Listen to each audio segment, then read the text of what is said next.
Shooting an Elephant by George Orwell. In Molmein, in Lower Burma, I was hated by large numbers of people. The only time in my life that I have been important enough for this to happen to me. I was subdivisional police officer of the town, and in an aimless, petty kind of way, anti European feeling was very bitter. No one had the guts to raise a riot, but if a European woman went to the bazaars alone, somebody would probably spit beetle juice over her dress. As a police officer, I was an obvious target and was baited whenever it seemed safe to do so. When a nimble Burman tripped me up on the football field and the referee, another Burman, looked the other way, the crowd yelled with hideous laughter. This happened more than once. In the end, the sneering yellow faces of young men that met me everywhere, the insults hooted after me when I was at a safe distance, got badly on my nerves. The young Buddhist priests were the worst of all. There were several thousands of them in the town, and none of them seemed to have anything to do except stand in street corners and jeer at Europeans.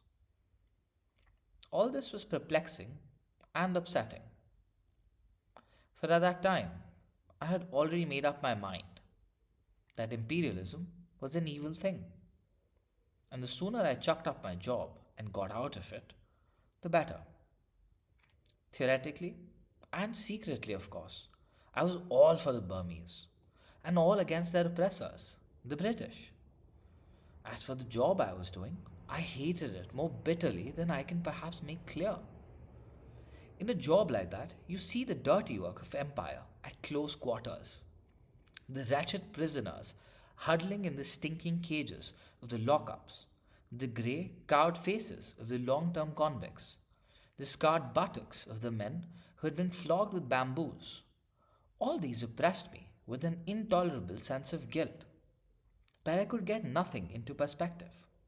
I was young and ill educated, and I had had to think of my problems in the utter silence that is imposed on every Englishman in the East. I did not even know that the British Empire is dying. Still less did I know that it's a great deal better than the younger empires that are going to supplant it. All I knew was that I was struck between my hatred of the empire I served and my rage against the evil spirited little beasts who tried to make my job impossible. With one part of my mind, I thought of the British Raj as an unbreakable tyranny, as something clamped down, in secula secularum, upon the will of prostrate people. With another part, I thought that the greatest joy in the world would be to drive a bayonet into a Buddhist priest's guts. Feelings like these are the normal byproducts of imperialism. Ask any Anglo Indian official if you can catch him off duty. One day something happened, which, in a roundabout way, was very enlightening. It was a tiny incident in itself, but it gave me a better glimpse than I had had before of the real nature of imperialism, the real motives for which despotic governments act. Early one morning, the sub inspector at a police station, the other end of town, rang me up on the phone and said that an elephant was ravaging the bazaar. Would I please come and do something about it? I did not know what I could do, but I wanted to see what was happening, and I got onto a pony and started out. I took my rifle, an old .44 Winchester, and much too small to kill an elephant, but I thought the noise might be useful in terrorem. Various Burmans stopped me on the way and told me about the elephant's doings. It was not, of course, a wild elephant, but a tame one which had gone must. It must be chained up as tame elephants always are when their attack of quote unquote must is due. But on the previous night, it had broken its chain and escaped. Its mahout, the only person who could manage it, when it was in that state, had set out in pursuit, but he had taken the wrong direction and was now 12 hours' journey away. and in the morning the elephant had suddenly reappeared in the town. The Burmese population had no weapons and were quite helpless against it. It had already destroyed somebody's bamboo hut, killed a cow, and raided some fruit stalls and devoured the stock. Also, it had met the municipal rubbish van, and when the driver jumped out and took to his heels, had turned the van over and inflicted violence upon it. The Burmese sub inspector and some Indian constables were waiting for me in the quarter where the elephant had been seen. It was a very poor quarter, a labyrinth of squalid bamboo huts, thatched with palm leaf winding all over a steep hillside. I remember that it was a cloudy, stuffy morning at the beginning of the rains. We began questioning the people as to where the elephant had gone, and as usual, failed to get any definite information. That is invariably the case in the East. A story always sounds clear enough at a distance, but the nearer you get to the scene of events, the vaguer it becomes. Some of the people said that the elephant had gone in one direction. Some said that he had gone in another. Some professed not even to have heard of any elephant. I had almost made up my mind that the whole story was a pack of lies when we heard yells a little distance away. There was a loud, scandalized cry of, "Go away, child! Go away this instant!" And an old woman with a switch in her hand came round the corner of a hut, violently shooing away a crowd of naked children. Some more women followed, clicking their tongues and exclaiming. Evidently, there was something there that the children ought not to have seen. I rounded the hut and saw a man's dead body sprawling in the mud. He was an Indian, a black Dravidian coolie, almost naked, and he could not have been dead many minutes. The people said that the elephant had come suddenly upon him round the corner of the hut, caught him with its trunk, put its foot on his back, and ground him into the earth. This was the rainy season. The ground was soft, and his face had scored a trench a foot deep and a couple of yards long. He was lying on his belly with arms crucified and head sharply twisted to one side. His face was coated with mud, the eyes wide open, the teeth bared, and grinning with an expression of unendurable agony. Brackets. Never tell me, by the way, that the dead look peaceful. Most of the corpses I have seen look devilish. Brackets closed. The friction of the great beast's foot had stripped the skin from his back as neatly as one skins a rabbit. As soon as I saw the dead man, I sent an orderly to a friend's house nearby to borrow an elephant rifle. I had already sent back the pony, not wanting it to go mad with fright and throw me off if it smelled the elephant. The orderly came back in a few minutes with a rifle and 5 cartridges, and meanwhile, some Burmans had arrived and told us that the elephant was in the paddy fields below, only a few hundred yards away. As I started forward, practically the whole population of the quarter flocked out of their houses and followed me. They had seen the rifle and were all shouting excitedly that I was going to shoot the elephant. They had not shown much interest in the elephant when he was merely ravaging their homes, but it was different now that he was going to be shot. It was a bit of fun to them, as it would have been to an English crowd. Besides, they wanted the meat. It made me vaguely uneasy. I had no intention of shooting the elephant. I had merely sent for the rifle to defend myself if necessary. And it is always unnerving to have a crowd following you. I marched down the hill, looking and feeling a fool, with a rifle over my shoulders and an ever-growing army of people jostling at my heels. At the bottom, when you got away from the huts, there was a metal road, and beyond that a miry waste of paddy fields, 1,000 yards across, not yet ploughed but soggy from the first rains and dotted with coarse grass. The elephant was standing 80 yards from the road, his left side towards us. He took not the slightest notice of the crowd's approach. He was stirring up bunches of grass, beating them against his knee to clean them, and stuffing them into his mouth. I had halted on the road. As soon as I saw the elephant, I knew with perfect certainty that I ought not to shoot him. It is a serious matter to shoot a working elephant. It is comparable to destroying a huge and costly piece of machinery, and obviously one ought not to do it if it can be possibly avoided. And at the distance, peacefully eating, the elephant looked no more dangerous than a cow. I thought then, and I think now, that its attack of quote unquote must was already passing off, in which case he would merely wander harmlessly about until the mahout came back and caught him. Moreover, I did not in the least want to shoot him. I decided that I would watch him for a little while to make sure that he did not turn savage again and then go home. At that moment, I glanced round at the crowd that had followed me. It was an immense crowd, 2,000 at the least, and growing every minute. It blocked the road for a long distance on either side. I looked at the sea of yellow faces above the garish clothes, faces all happy and excited over this bit of fun, all certain that the elephant was going to be shot. They were watching me as they would watch a conjurer about to perform a trick. They did not like me, but with the magical rifle in my hand, I was momentarily worth watching. And suddenly, I realized that I should have to shoot the elephant after all. The people expected it of me, and I had got to do it. I could feel their 2,000 wills pressing me forward irresistibly. And it was at this moment, as I stood there with the rifle in my hands, that I first grasped the hollowness, the futility of white man's dominion in the East.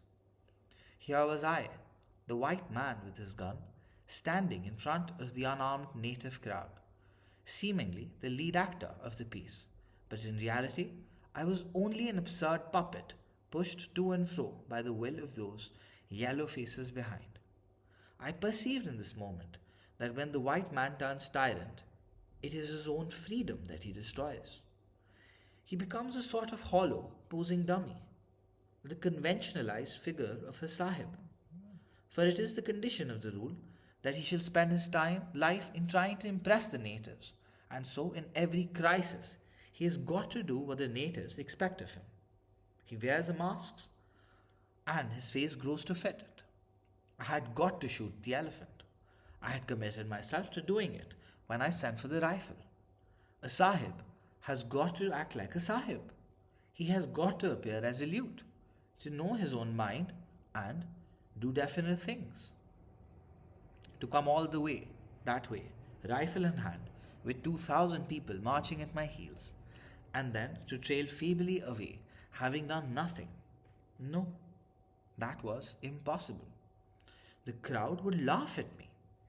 My whole life, every white man's life in the East, was one long struggle not to be laughed at. But I did not want to shoot the elephant. I watched him, beating his bunch of grass against his knees, with the preoccupied, grandmotherly air that elephants have. It seemed to me that it would be murder to shoot him. At that age, I was not squeamish about killing animals, but I had never shot an elephant and never wanted to. Somehow, it always seems worse to kill a large animal. Besides, there was the beast's owner to be considered. Alive, the elephant was worth at least 100 pounds. Dead, he would only be worth the value of his tusks. 5 pounds, possibly. But I had to act quickly. I turned to some experienced looking Burmans who had been there when we arrived and asked them how the elephant had been behaving. They all said the same thing. He took no notice of you if you left him alone, but he might charge you if you went too close to him. It was perfectly clear to me what I ought to do. I ought to walk up to within, say, 25 yards of the elephant and test his behavior.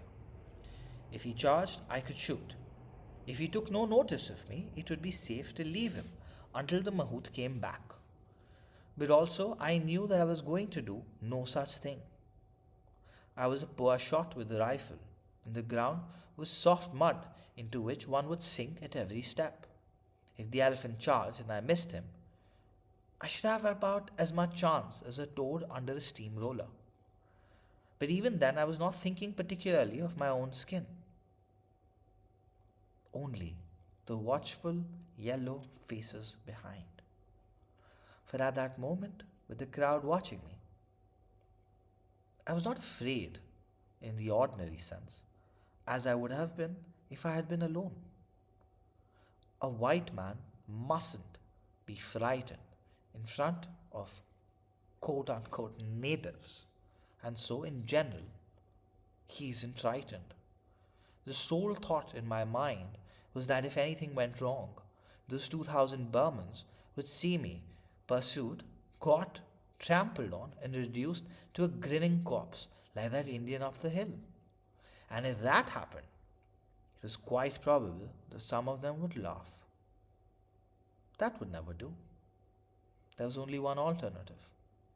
I shoved the cartridges into the magazine and lay down on the road to get a better aim.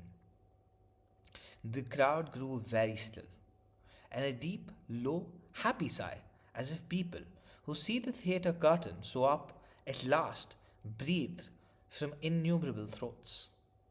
They were going to have their bit of fun after all. The rifle was a beautiful German thing with crosshair sights. I did not know then. No, that in shooting an elephant, one should shoot to cut an imaginary bar running from ear hole to ear hole. I ought, therefore, as the elephant was sideways on, to have aimed straight at his ear hole. Actually, I aimed several inches in front of this, thinking the brain would be further forward. When I pulled the trigger, I did not hear the bang or feel the kick. One never does when a shot goes home. But I heard the devilish roar of glee that went up from the crowd. In that instant, in too short a time, one would have thought, even for the bullet to get there, a mysterious, terrible change had come over the elephant. He neither stirred nor fell, but every line of his body had altered. He looked suddenly stricken, shrunken, immensely old, as though the frightful impact of the bullet had paralyzed him without knocking him down. At last, after what seemed a long time, it may have been 5 seconds, I dare say, he sagged flabbily to his knees. His mouth slobbered. An enormous senility seemed to have settled upon him. One could have imagined him thousands of years old. I fired again into the same spot. At the second shot, he did not collapse, but climbed with desperate slowness to his feet and stood weakly upright, with legs sagging and head drooping. I fired a third time. That was the shot that did for him. You could see the agony of it jolt his whole body and knock the last remnant of strength from his legs. But in falling, he seemed for a moment to rise, for as his hind legs collapsed beneath him, he seemed to tower upwards like a huge rock toppling, his trunk reaching skyward like a tree. He trumpeted for the first and only time, and then down he came, his belly towards me, with a crash that seemed to shake the ground even where I lay. I got up. The Burmans were already racing past me across the mud. It was obvious that the elephant would never rise again. But he was not dead. He was breathing very rhythmically, with long, rattling gasps, his great mound of his side painfully rising and falling. His mouth was wide open. I could see far down into caverns of pale pink throat. I waited a long time for him to die, but his breathing did not weaken. Finally, I fired 2 remaining shots into the spot where I thought his heart might be. The thick blood welled out of him like red velvet, but still he did not die. His body did not even jerk when the shots hit him. The tortured breathing continued without a pause. He was dying very slowly and in great agony.